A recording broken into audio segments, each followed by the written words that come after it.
Hello good evening my dear students, आप सभी का स्वागत है आपके YouTube channel study with Ritesh में। ओके तो बच्चों, आप लोगों को पता है कि आप लोगों को ये बैच किस लिए दिया गया है। तो ये पैरामेडिकल, पॉलिटेक्निक और आईटीआई के लिए, ठीक है। और आईटीआई का एग्ज़ाम डेट भी आ गया है और साथ में पैरामेडिकल और पॉलिटेक्निक का भी।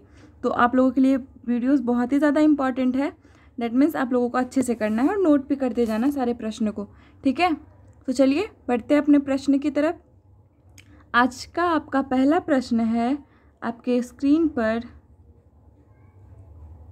इतना बड़ा तो दिख रहा होगा ना, आई थिंक कि आपको दिख रहा होगा, ठीक है। तो है क्या कि पहला क्वेश्चन आपका, अंतरिक्ष यात्री को आकाश का रंग कैसा दिखाई देता है। आपको बताना है कि अंतरिक्ष यात्री जो होते हैं उनको आकाश किस रंग का दिखाई देता है, ये बताना है। तो पहला आपका नीला है, हरा है, उजला है, काला है। बताइए किस रंग का दिखाई देता है अंतरिक्ष यात्री को आकाश। आप लोगों में पढ़ा होगा साइंस में कि अंतरिक्ष यात्री को आकाश कैसा दिखाई देता है, ठीक है। बताइए फटाफट से, अंतरिक्ष यात्री को आकाश कैसा दिखाई देता है।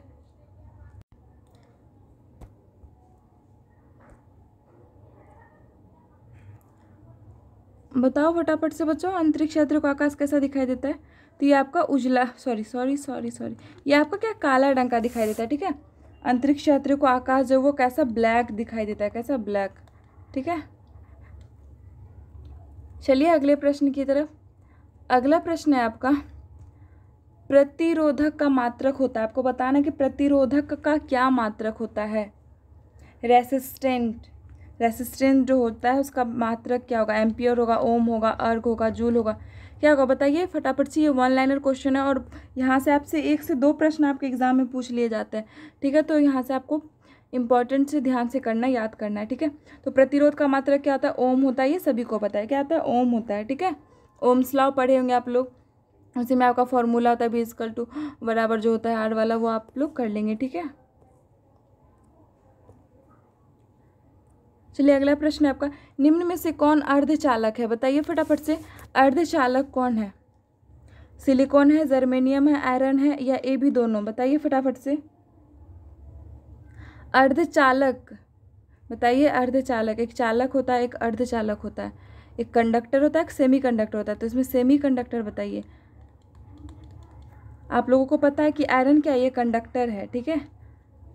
और ये सेमी कंडक्टर, ये दोनों आपका सिलिकॉन और जर्मेनियम, ये दोनों क्या आपका सेमी कंडक्टर। डेट मीन्स आपका ऑप्शन नंबर डी जो बिल्कुल सही हो जाएगा, ठीक है।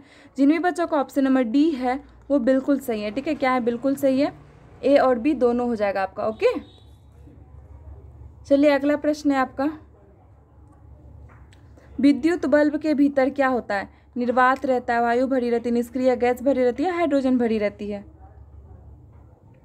बताइए विद्युत बल्ब के अंदर क्या होता है। निर्वात होता है, वायु भरी रहती है, निष्क्रिय गैस होता है, या फिर हाइड्रोजन होता है।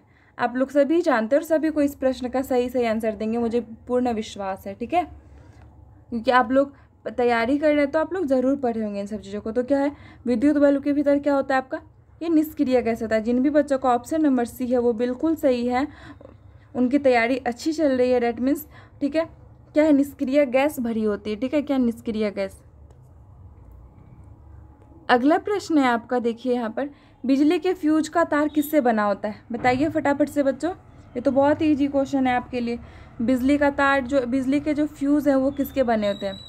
फ्यूज, बिजली में जो फ्यूज़ लगता है ना बोर्ड में, उसका तार किससे बना होता है। तांबे से, टीन से, तांबा एवं टीन का मिश्र धातु से, लोहे एवं पीतल से। बताइए फटाफट से, बिजली के फ्यूज की मिश्र धातु किसकी बनी होती है। सॉरी, बिजली के फ्यूज का तार किसका बना होता है, ठीक है। बिजली के फ्यूज का जो तार होता है वो किससे बना होता है, ठीक है। तो जिन भी बच्चों का ऑप्शन नंबर सी है वो बिल्कुल सही है। क्या हो जाएगा, तांबा एवं टीन की मिश्र धातु से बनाया जाता है बिजली के फ्यूज का तार, ओके। ये सब इंपॉर्टेंट है, आपसे एग्जाम में पूछा जाएगा, कॉन्सेप्चुअल क्वेश्चन है, यानी कि वन लाइनर है और यहाँ से क्वेश्चन बनते हैं आपके एग्जाम में, ठीक है। ट्रांसफार्मर एक ऐसा यंत्र है जो, आपको बताना है ट्रांसफार्मर कैसा यंत्र है। बताइए, उच्च एसी वोल्टेज को निम्न एसी वोल्टेज में करता है, या निम्न एसी को उच्च एसी वोल्टेज में, या फिर सिर्फ एसी में प्रयुक्त होता है, या उपरोक्त सभी। बताइए ट्रांसफार्मर क्या होता है, एसी को उच्च एसी यानी कि हाई एसी को लो एसी में बदलता है, या फिर निम्न लो को हाई में, या फिर सिर्फ एसी में प्रयुक्त रहता है? प्रत्यावर्ती धारा है।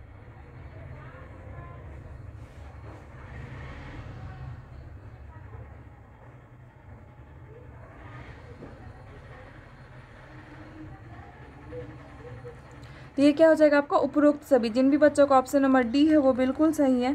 क्या हो जाएगा आपका? उपरोक्त सभी। ठीक है, ट्रांसफार्मर का जो काम वो सारा है। और ट्रांसफार्मर में रेक्टिफायर लगा होता है, पता है ना? उसका काम क्या होता है? आप लोग कमेंट में बताइएगा कि ट्रांसफार्मर में जो रेक्टिफायर लगा होता है उसका क्या काम होता है। घरों में फ्यूज किस क्रम में जोड़े जाते हैं? घर में जो फ्यूज जोड़ा जाता है वो किस क्रम में? बोर्ड में छोटा सा फ्यूज होता है ना, उसको किस क्रम में जोड़ा जाता है ये बताइए। श्रेणी क्रम में, समांतर क्रम में, किसी भी क्रम में, किसी क्रम में नहीं।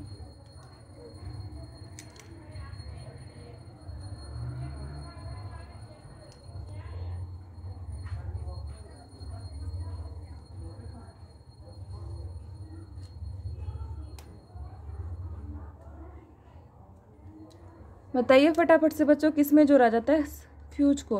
श्रेणी में, समांतर में, किसी भी क्रम में नहीं, किसी क्रम में नहीं। तो ये क्या हो जाएगा? ये आपका श्रेणी क्रम में। ठीक है, घरों में जो फ्यूज जोड़े जाते हैं वो किस में? श्रेणी क्रम में जोड़े जाते हैं।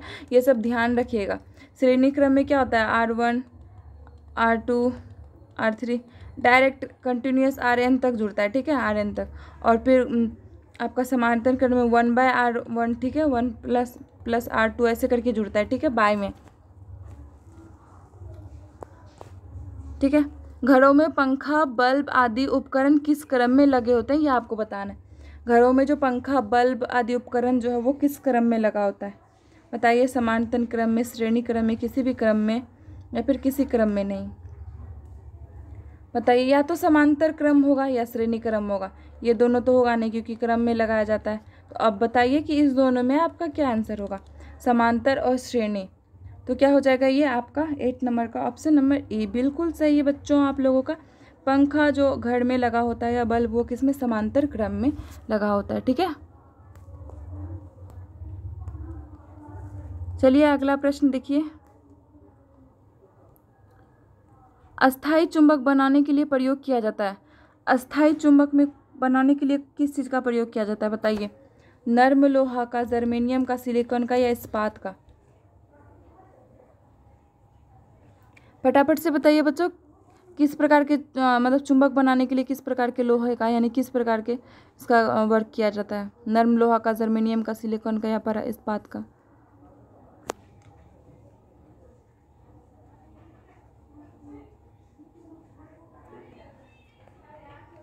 तो ये किसका? इस्पात का बनाता है। ठीक है, किसका? इस्पात का। जिन भी बच्चों का ऑप्शन नंबर डी है वो बिल्कुल सही है कि इस्पात का बना होता है आपका। ओके,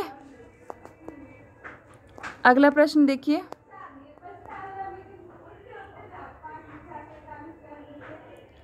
विद्युत चुंबकीय प्रेरण सिद्धांत के प्रतिपादक थे। विद्युत चुंबकीय प्रेरण सिद्धांत किसने दिए हैं? ओम्स ने दिए हैं, न्यूटन ने दिया है, फैराडे ने दिया है, वोल्टा ने दिया है? किसने दिया? विद्युत चुंबकीय प्रेरण सिद्धांत के प्रतिपादक कौन थे? बताइए फटाफट से। ओम है या फिर न्यूटन साहब है? न्यूटन ने तो भाई न्यूटन के 3 नियम दिए हैं, फिर वो, और फिर क्या कहते हैं, फैराडे या फिर वोल्टा या फिर ओम्स लॉ तो जानते हैं आप लोग। उसमें चुंबकीय का कोई काम नहीं है, उसमें रेसिस्टेंट का इनडायरेक्टली और इन्वर्सली प्रोपोर्शनल दिखाया गया है, और फिर V = आयर ऐसे करके दिखाया गया। ठीक है, तो वो नहीं हो जाएगा आपका। ओम भी नहीं हो जाएगा, न्यूटन भी नहीं हो जाएगा, बचा फैराडे और वोल्टा। बताइए इस दोनों में क्या? ऑप्शन एलिमिनेशन मेथड आप लोग को तभी आएगा जब आप जानेंगे कि ओम्स लॉ क्या कहता है, न्यूटन्स का नियम क्या है, फैराडे और वोल्टा। तो बताइए क्या हो जाएगा ये आपका? फैराडे साहब ने दिए हैं विद्युत के चुंबकीय नियम। ठीक है, कौन दिया? फैराडे साहब ने। ओके, अब बताइए इस प्रश्न का आंसर क्या है? स्वतंत्र रूप से लटका हुआ चुंबक किस दिशा में स्थित रहता है? बताइए।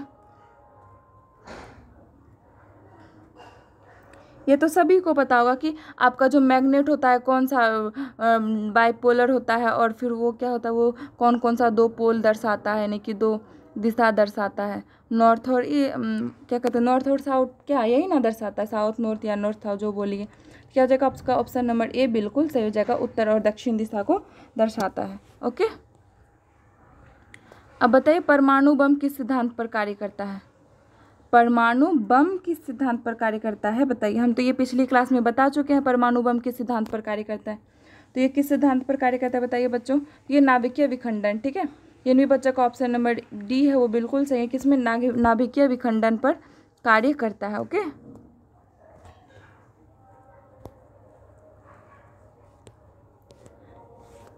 नाभिकीय रिएक्टर में मंदक के रूप में प्रयोग किया जाता है। बताइए नाभिकीय रिएक्टर में मंदक के रूप में क्या प्रयोग किया जाता है।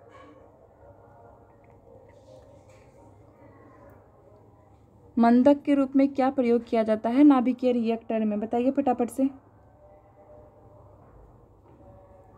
तो ये क्या हो जाएगा, ये आपका भारी जल का प्रयोग किया जाता है, ठीक है। जिन भी बच्चों का ऑप्शन नंबर ए है वो बिल्कुल सही, क्या जगह भारी जल का प्रयोग किया जाता है नाभिकीय रिएक्टर में मंदक के रूप में, ठीक है।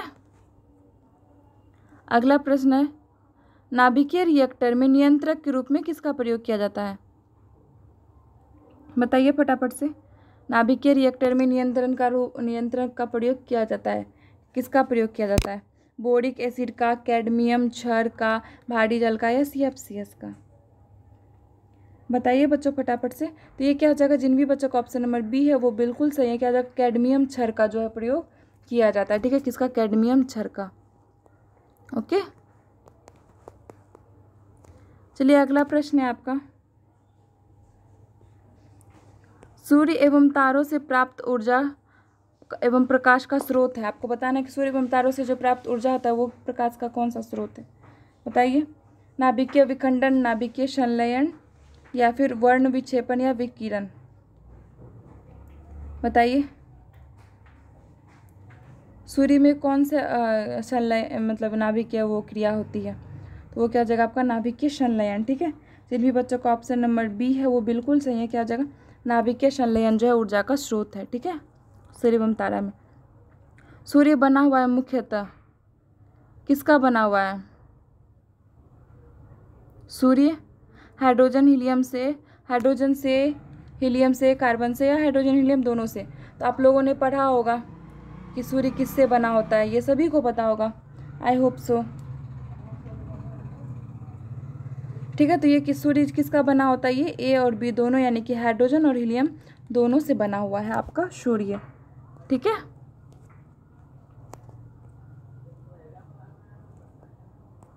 अगला प्रश्न है आपका, नाभिकीय रिएक्टर सबसे पहले किसने बनाया, बताइए। नाभिकीय रिएक्टर सबसे पहले किसने बनाया है, रदरफोर्ड ने, हेनरी बैकरल ने, फर्मी ने या ऑटो हॉर्न ने।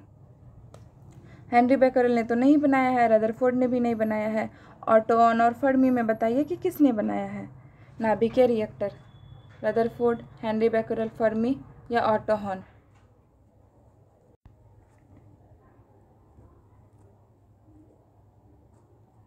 बताइए बच्चों फटाफट से, किसका बना हुआ है नाभिकीय रिएक्टर। तो ये क्या किसने बनाया, फर्मी ने, ठीक है। किसने, फर्मी ने बनाया है सबसे पहले। ओके, जिन भी बच्चों का ऑप्शन नंबर सी है वो बिल्कुल सही है। चलिए अगले प्रश्न की ओर। अगला प्रश्न है आपका, वायुमंडल में आर्द्रता मापने के लिए मापने वाला यंत्र, ये तो बहुत बार कराए हुए हैं, बताइए फटाफट से। वायुमंडल में आर्द्रता किससे मापा जाता है, वायुमंडल में आर्द्रता किससे मापा जाता है, बताइए फटाफट से। तो ये किससे मापा जाता है, हाइग्रोमीटर से, सभी को पता है, ठीक है। किससे, हाइग्रोमीटर से।